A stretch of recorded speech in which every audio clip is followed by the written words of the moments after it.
Sa ating balitang pambihira, pinakamahal na pagkain sa buong mundo ang ating itatampok.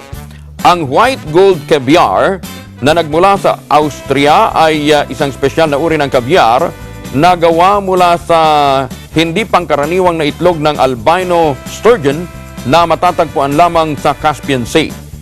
Hinaluan ito ng 22 karat gold at nagkakahalaga ng tumataginting na $40,000 kada kutsarita. Hindi po plato ha. At $300,000 naman ang kada kilo.